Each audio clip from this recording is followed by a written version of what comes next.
Hello YouTube viewers, welcome to my show Camera Tuesday. In today's episode we're gonna follow our series about sound and we're gonna take a look at types of microphone. So let's dive right into it. Now first thing you have to understand the properties of sound. Sound is very different to light, and given the fact that we auto adjust to everything, we have auto gain basically, it makes it very difficult to understand. So let's simplify it. Now first thing you have to understand, sound is just vibration. So can we hear every vibration there is? No, hell no. So our vibration starts, basically audible vibration range starts from 20 hertz, basically the bassy end of the sound that you hear, that's in that low end, and then it goes to 20 kilohertz, that sharp sound when you hear when somebody increases their treble in a music or metal music or glass breaking or things of that nature, that goes in that sharp range, that very painful kind of sharp tone that you generally get from a kilohertz sound track, basically 20 kilohertz. So this is the range, basically the bassy end, the high end. Now if you increase, basically if you go above from 20 kilohertz, you end up in ultrasound. Now obviously you understand the fact that you don't hear ultrasound. Then there is also another aspect that you have to understand. If you're buying a headphone, if you're buying a basically subwoofer, you always see things like it's below 10 basically 10 hertz, 5 hertz. How the heck those can be there if we can only hear 20 hertz? You have to understand this aspect. Basically sound is pressure wave.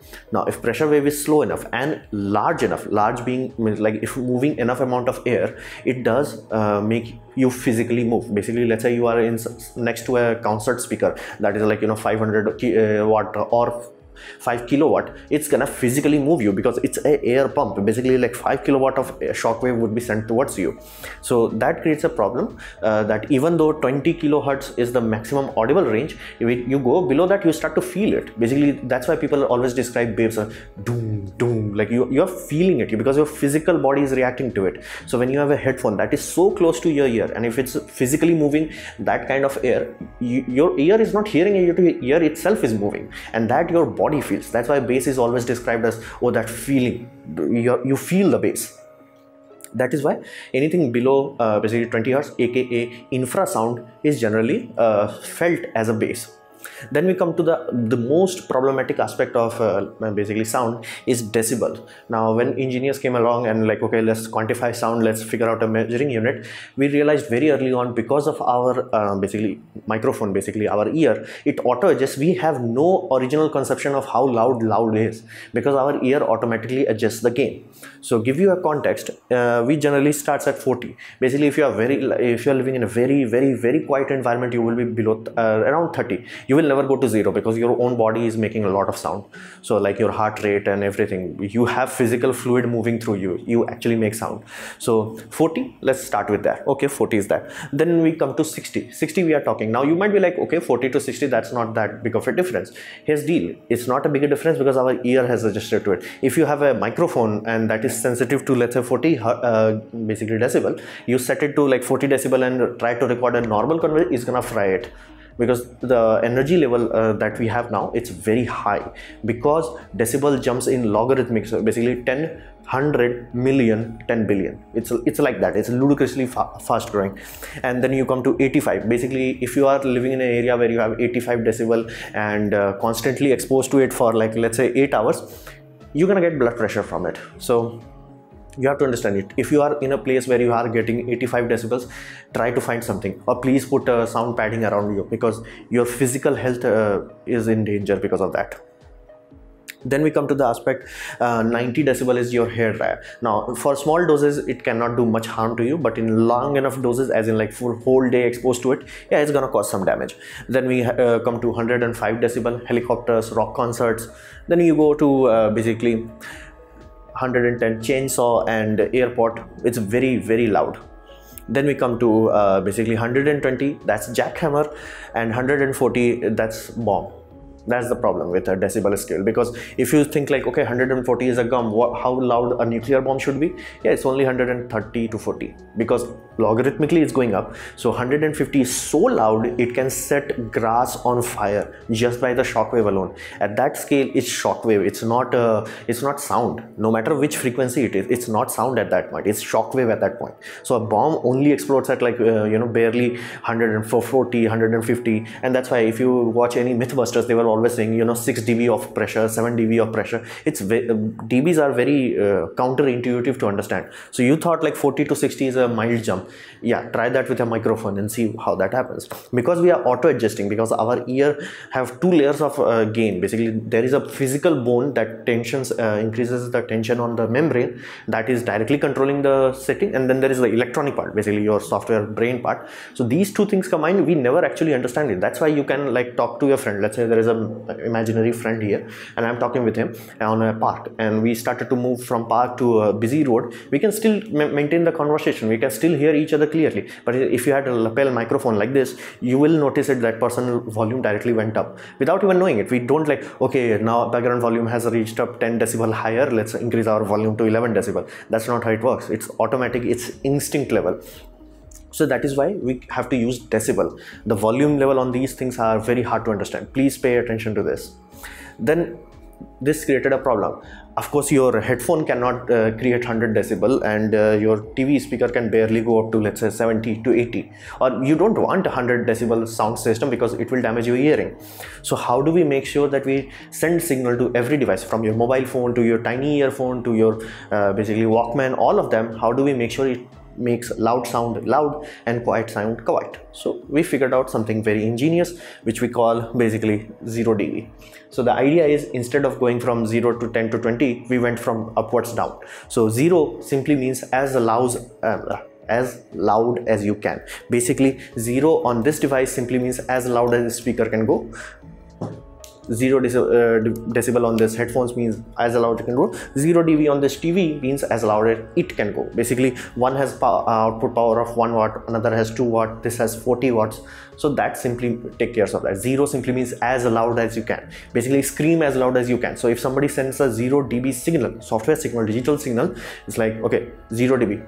Make the sound, simply it will try it as loud as it can. So that's how you can make sure, if you edit a movie and you're like, you know, there is an explosion happening, you don't have to be like, okay, calibrate your speakers to 90 decibel and then do that. It's not gonna work that way. So simply we send 0 dB. So your TV screams as loud as it can, your headphone screams as loud as it can, your cinema theater screams as loud as it can. So that's why we inverted the scale. So, and many of you have this personal annoying experience when you're watching a movie, sound feels very low, and then basically advertisement comes in and bam. That bam happened because of this. So any sound engineer that is self-respecting, they will not even reach, let's say, -3 or -4. They will keep it as low as possible. They will keep it like -20 to -15. Now, of course, there are standards, there are European standards, there are American. So basically, they are on the low end.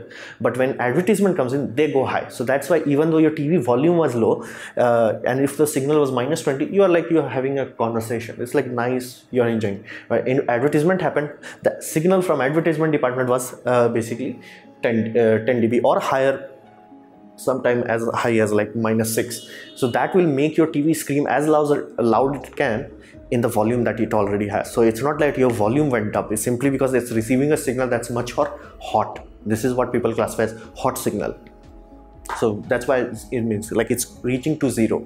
You always want to be below that. So for YouTube video, people will say -6 to -12. For TV, because the TV have much higher standards, they will be like -20 to 24. And there is a whole lot of list that you have to go through to understand this. So this is the property of sound.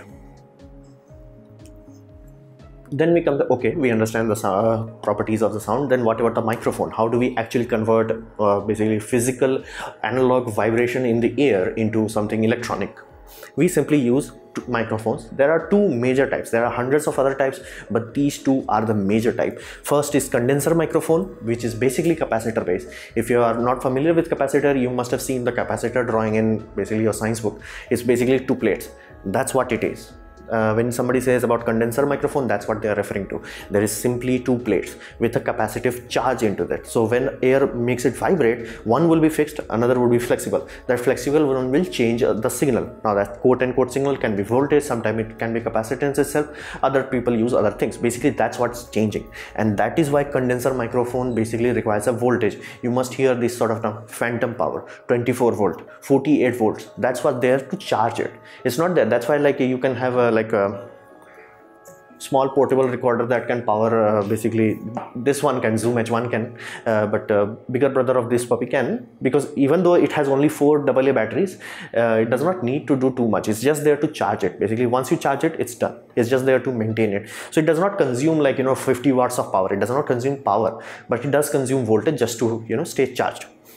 Now it has some pros, it has some cons, obviously. Then we come to dynamic microphone. Now what is dynamic microphone? Basically take your speaker and invert it. So basically, let's say you have a headphone like this.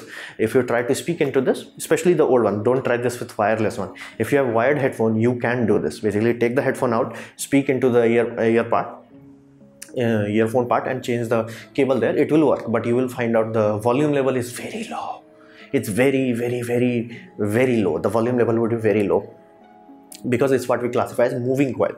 So of course it is a speaker, but it's inverted, and the physical dimension is made sure in such a way that it works at the loudness level required of it. Basically your headphone may be designed for, let's say, working at 10 to 20 decibel. Your microphone will be designed to work at 70 decibel. So these sort of things plays a crucial role. You can't just take a speaker and convert it into a microphone. You can do that. It will work. Physically it will work. It just won't be very efficient use of space.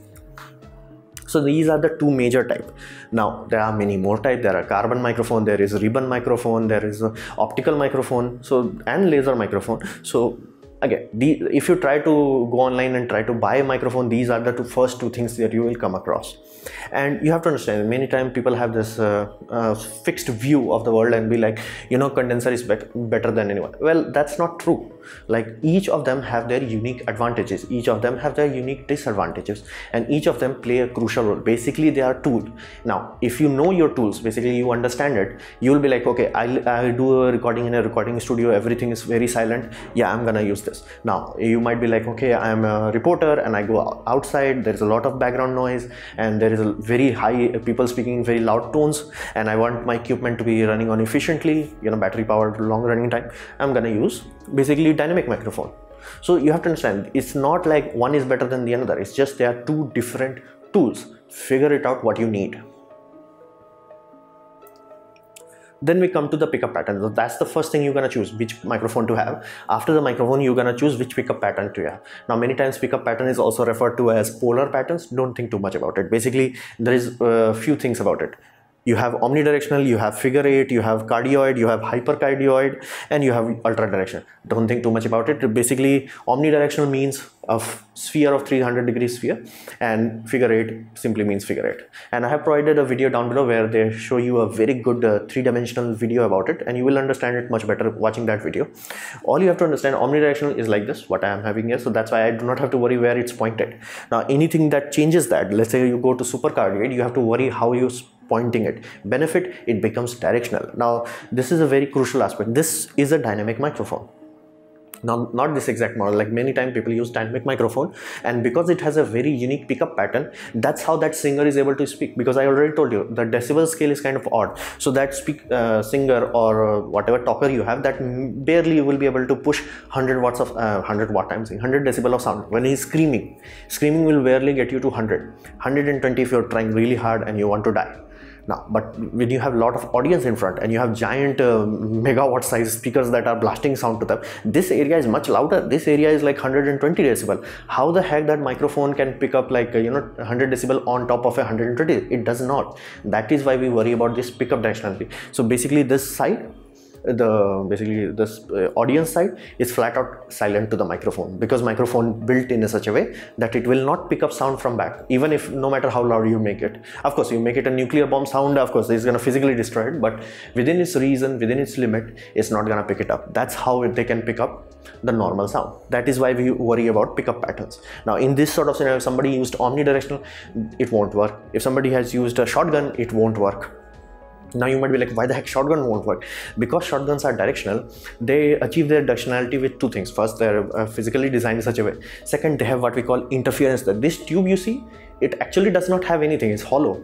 So the speaker is I'm saying basically the driver, quote unquote, the receiver aspect, the microphone is on the other end, and there is a lot of preamps and XLR output and all that management thing. This is the interference tube. Now this tube applies a very resonant cavity kind of thing, and it's a very complicated. People have to do PhD on this thing to figure it out, and that's why you can't make this in your home. Like you can try, and I would urge you to do so, but you will not receive very good results with this. But when you are talking about this cavity, length of this cavity will affect the directionality of your basically shotgun mic. So if you have a shotgun mic that is meant for, let's say, a few feet of work, you want a very narrow kind of thing, so your shotgun mic will be longer. But if you are talking about somebody very far away, you don't want it. Why? Because if you move the camera a little bit, let's say I'm not directly in front of my camera, because rule of thirds, I'm like bit off, the shotgun mic, which is very narrow pickup, will only pick up sound coming from here, but I'm here, it's not gonna pick me up at best quality. So for this reason, we select interference tube of whatever you want. How the heck you gonna select it? You don't. You simply say, I want a shotgun mic with 30-degree pickup, I want a shotgun mic with 70-degree pickup. Basically how wide that is, nothing more than that. And if you find something similar, let's say use Sennheiser itself is selling you, let's say, a 30-degree pickup, 40-degree pickup, or 50-degree pickup. All they're gonna do internally is simply change the length of this tube. That's how you're getting it. And all this pattern, nowadays many other things are there, like a Razer microphone or USB microphones which are along there, and they can allow you to choose basically which pickup pattern to use. How the heck they are doing that? Very simply, you have electronics and cavity. Cavity is the crucial aspect here. This is why sound engineers actually have to need engineering degree. So that interference tube, basically that's one way of using it. If you have two cavities done correctly, that gives you a noise cancellation microphone. And the aspect of noise cancellation is you don't have to use electronics for it. It's not Bose noise cancellation where it's receiving the sound and processing it. It's not like that. It's generally used for, let's say, avionics. It's crucial for basically air traffic controller need to hear the pilot. They cannot be like, oh, the sound is not working, the battery is discharged. No. So what they do is they simply have two capsules, basically two microphones pointing away from each other, and that gives them figure 8. Now then they design the cavity around it in such a way that a cavity that is near to you receives your sound, and a cavity around from you basically is receiving the ambient background noise. Now because background noise is coming from both sides, the front chamber is also receiving the background side and the rear chamber is also vibrating, they cancel each other out, and only your voice that is unbalanced, because on the back end you are not screaming for the back side, that is received. That's how they make analog noise cancellation microphone. Benefit, it works amazingly. Side effect, the sound quality is really terrible. That's why you always hear air traffic controller and you sound like this is the best you can do. But you have to understand, if you hear the background noise, you'll be like, dude, I can hear you. Like, if you will have physical hard time talking to each other. That's why you see in the movies when the people are in helicopters, they have to have the headphone, otherwise they will not be able to talk. You need to do that. So each, and again, even in this scenario, each of them have their own use. That's why some people choose figure 8. Sometimes people use ultra directional, like a microphone, basically shotgun. Sometimes super cardioid. Each of them have their use. Each of them have their advantage. So choose wisely. So this was my attempt on taking care of sound aspect, because I have taken care of the video aspect but I haven't touched on sound. So I want to do more of the sound in the future. So I hope you liked it, learned from it. In that case, please leave a like, click the ad that are shown in this video, that will directly help me. And if you didn't like it, don't worry about it, you can press dislike. I would urge you to press this twice to show me your extra disappointment. And please leave a comment, because I reply to all of them.